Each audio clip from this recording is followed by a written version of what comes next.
Okay, I don't know if I'm allowed to do this, but hey. I'm gonna mute my mic in a second. I'm gonna turn off my camera. Right now, I'm about to record and upload this so other people can see it if they missed the live stream, even though they can probably look it. But so it's cut down and shortened, the whole thing. So, also you can enjoy the audio. I started early. This music is very good. So see you guys. Well, probably around the end of this.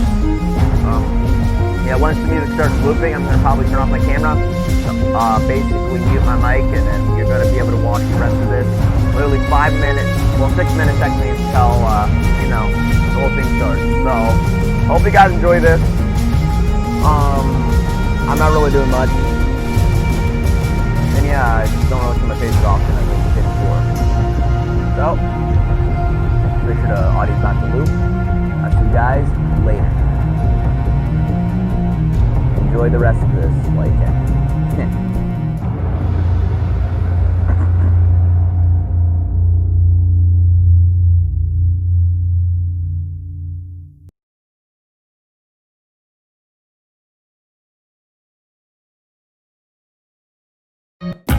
At Burger King, when you order a 2 for $5, you might get a side of PS5. Oh, for fuck's sake, I didn't click that.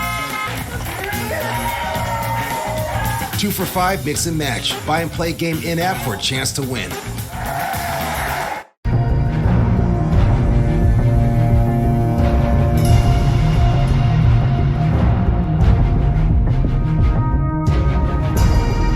Sorry about that.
What is up, Siege fans? Welcome to Operation Neon Dawn, our final season of Year 5 of Rainbow Six Siege. I'm your host, Seltzer, and today we've got a lot to cover. We've got a brand new operator, we've got a new map update, and we've got new gameplay updates coming very soon.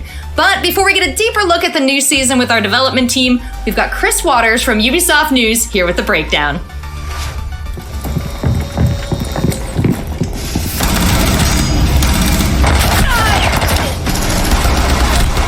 Operation Neon Dawn is lighting up Rainbow Six Siege in a whole new way as a defender named Aruni is setting up laser gates.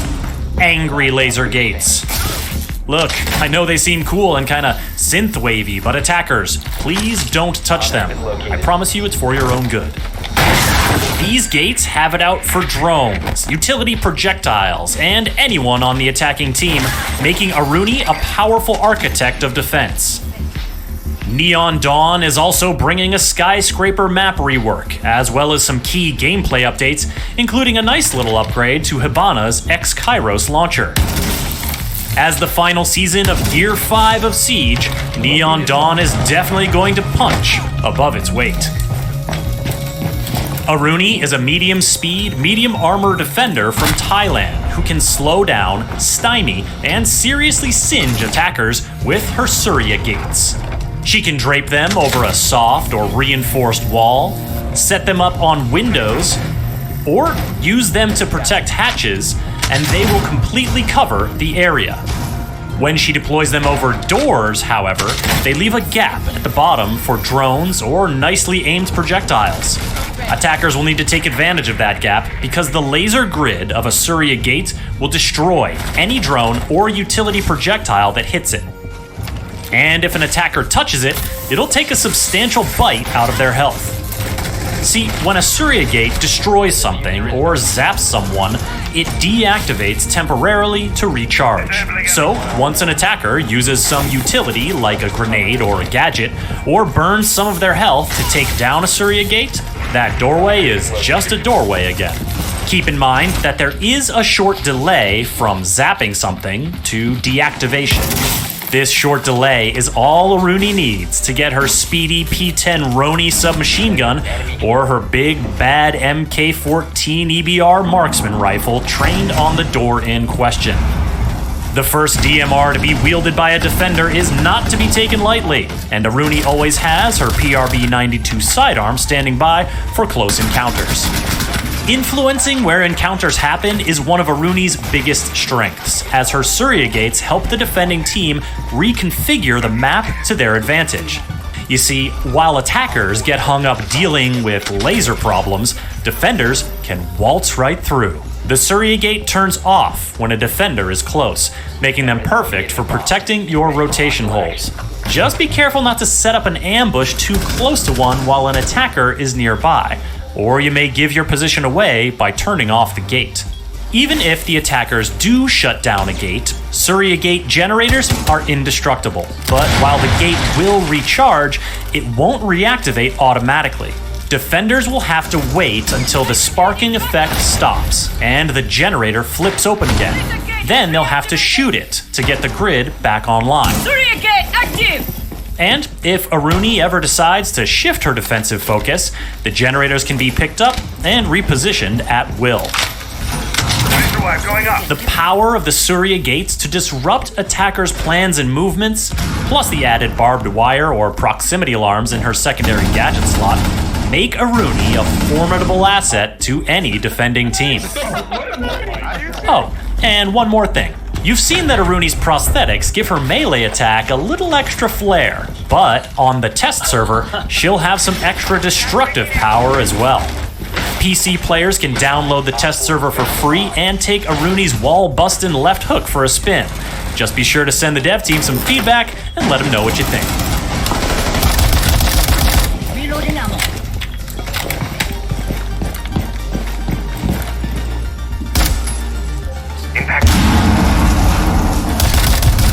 Op 4 eliminated. Mission successful. The new map rework coming to Operation Neon Dawn is Skyscraper. Now, this one took a little extra time to get right, but we're really pleased with how it turned out. For more information on the new Skyscraper, here's level designer Nicolas Jolicoeur. Well, one of the first things we did was to have a little less windows in certain areas so that the crossfires are not as deadly as they used to be, which really helps. Also, there are certain balconies that we removed so that attackers are less likely to stay outside and just stay at the windows. The whole exterior wall of Karaoke, that was where there used to be a balcony. That whole balcony's side, we removed that. So the only way to be on that wall to come into one of the windows is through rappelling. The whole restaurant area, what is interesting is that we've cut the restaurant part in half. So you got the bars. So now we have, would say like the cocktail bars, and now we're gonna have a sushi bar. And then you're gonna have a double door that will send you into the restaurant area where you have the bathroom. So that really makes it so that you're less in the feeling that you have angles all over the place, as much for attackers or defenders. When you would be in a restaurant, you felt like everyone could see you from anywhere. We've added a whole new connection. I find that that's the most exciting part of all of our changes. On the second floor, if you remember, Dragon used to be exterior. Well, now it's interior. And we've added a new small section outside of it named Shrine. And now, thanks to that, we now have a connection where you could go from the VIP clearance, go through Dragon, and get all the way to Tea Room. So with this new connection going on, there are so much more possibilities for as attackers and defenders to create new strategies. And it makes it much more exciting. So we still have those very nice rooftops on either side, which you still don't have access to. But in the middle, right over Dragon and Terrace, now you could rappel on top of that roof to help you be able to get to the other side of the map much quicker.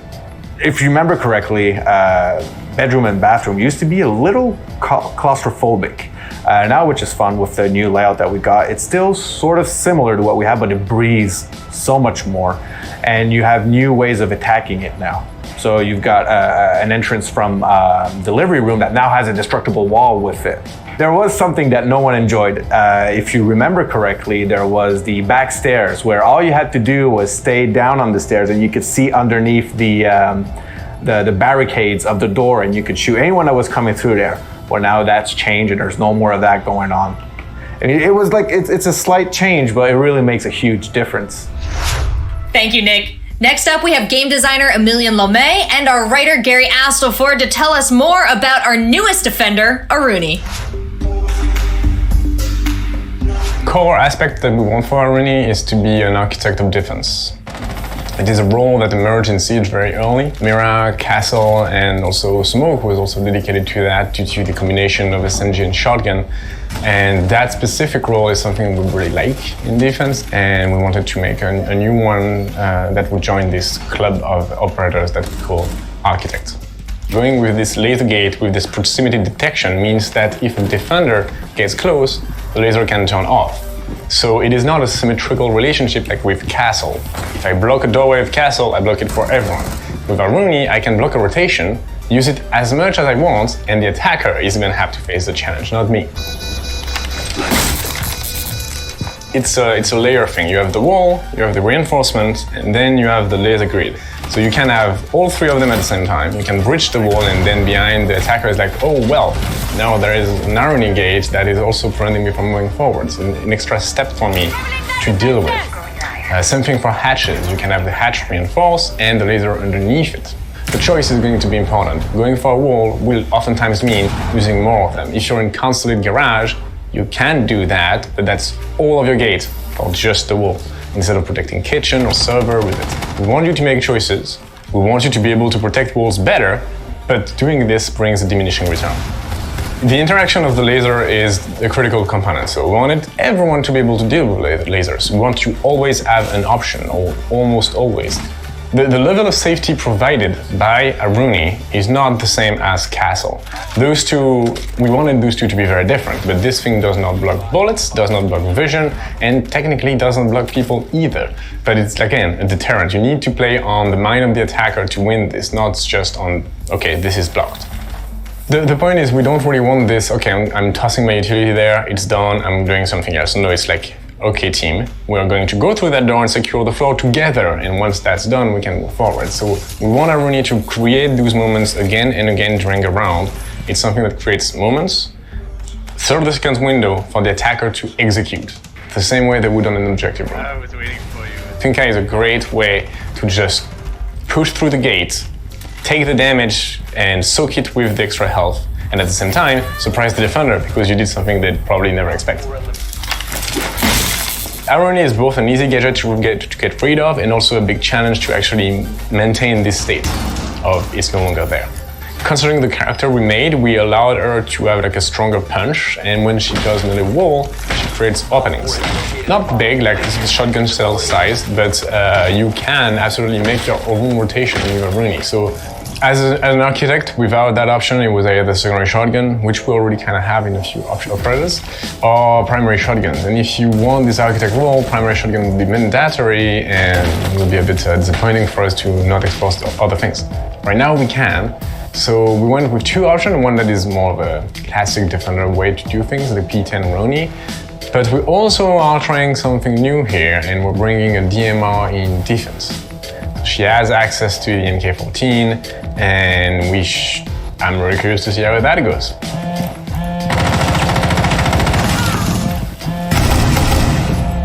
I'm reloading! When Aruni was a child, she grew up on the Thailand-Cambodia border.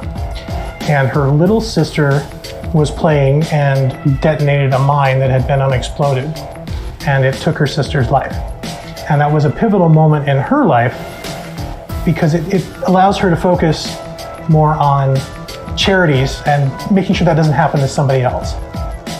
Aruni is sort of like Nighthaven's conscience, you know?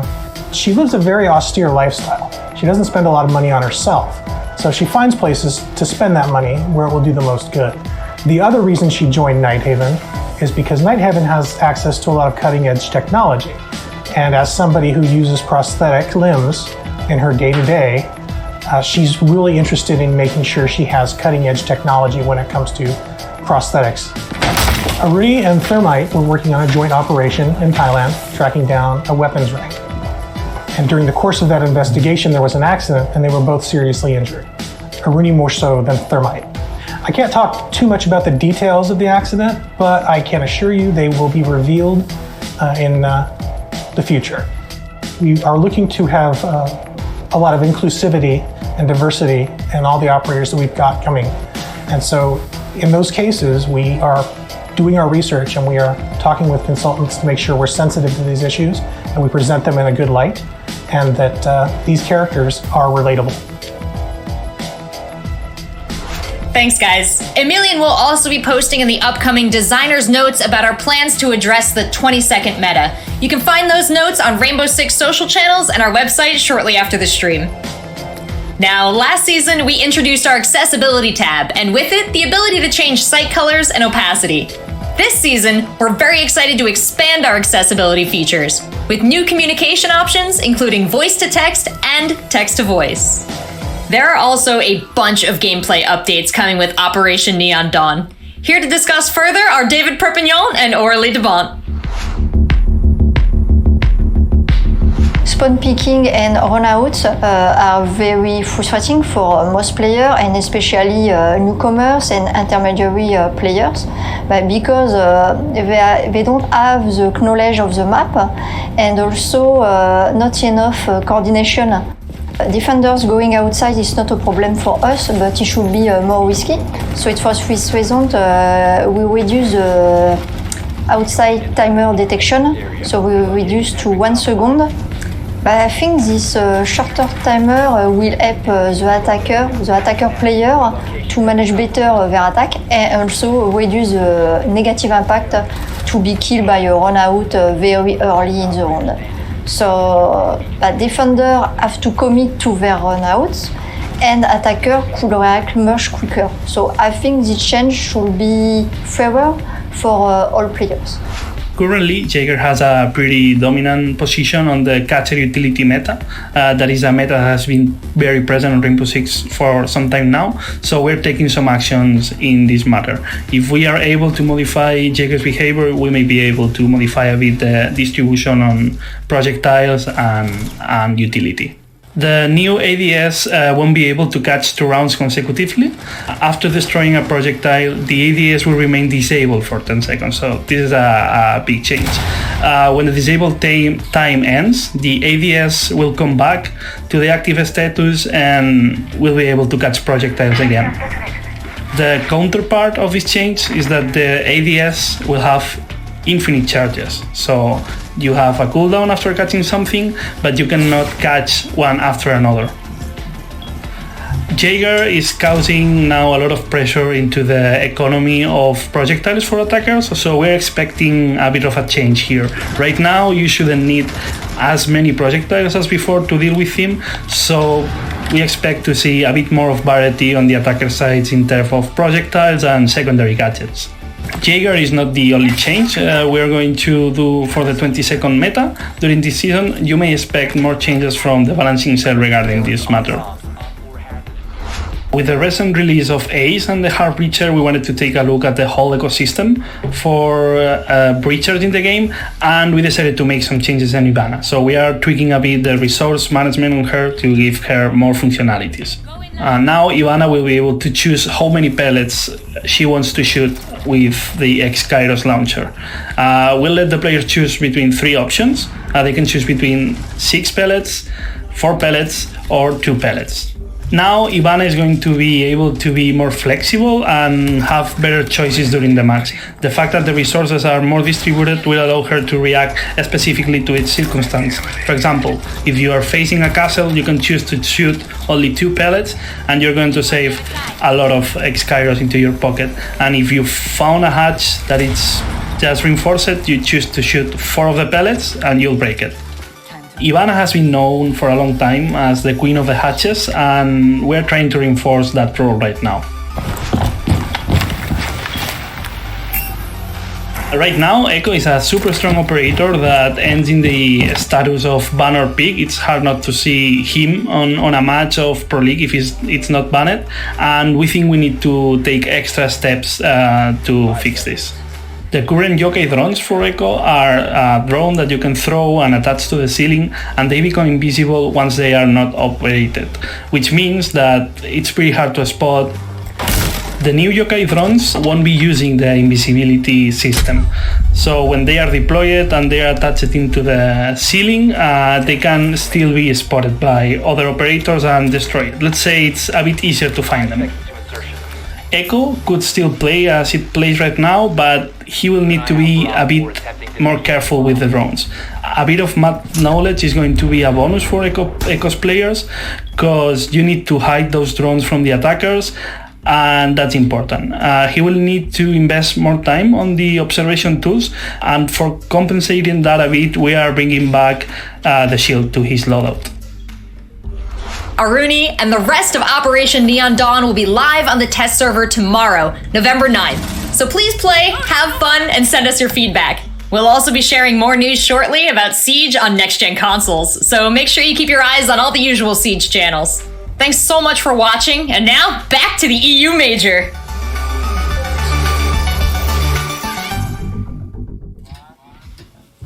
Welcome back, ladies and gentlemen. What a reveal for a brand new operation. As all have seen it, there's so many changes that are coming in.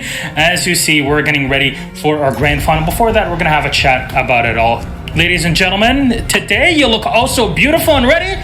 I'm sure you're all excited, not just for our final, but also for all the changes.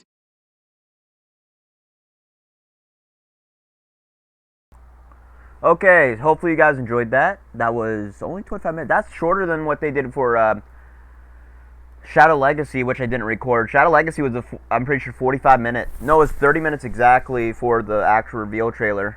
Or was it 45? I know it was either 30 or 45, but this one was shorter. So, the one thing they didn't announce that I noticed in the trailer is the Techonka rework.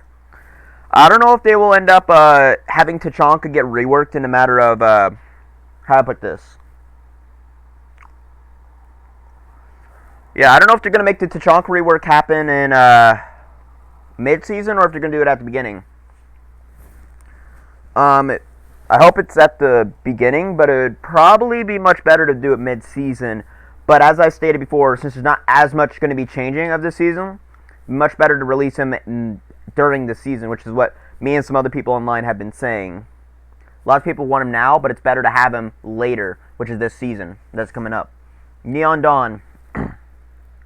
Still, I hope you guys enjoyed this reveal trailer by Ubisoft. Yeah, so now we have a person that can punch through walls. Jager got a massive nerf. Echo's drones are no longer invisible. Tower now has more rotations. And, yeah. I forget what else I was going to say. Apparently Aruni and Thermite were in a horrific accident. But yeah. Well, Jaeger's going to be played less, and Echo's probably going to be played not anymore. I mean, not as much as he was, but he's also going to still be banned. On Xbox, I haven't really seen Echoes that much, and I'm going to probably start my download, delete some stuff on my PC in a matter of a few minutes from now. Probably after this live stream, I'm probably going to start with download. Just got to figure out what to delete. Anyways, I may record that if my PC decides to work, and I'm going to be, well, works with that. I'm going to probably use the Xbox controller since not many people that do the test servers use Xbox controller, and I usually do Xbox controller because I started on Xbox, so might as well keep using what I originally used. It would be different if I started on PC, then I'd want to use keyboard and mouse, but you can't really do that on Xbox. So, hopefully you guys enjoyed this, and yeah, I'll see you guys some other time. Yeah. I'm not going to choose an outro music, but I'm still going to show the outro.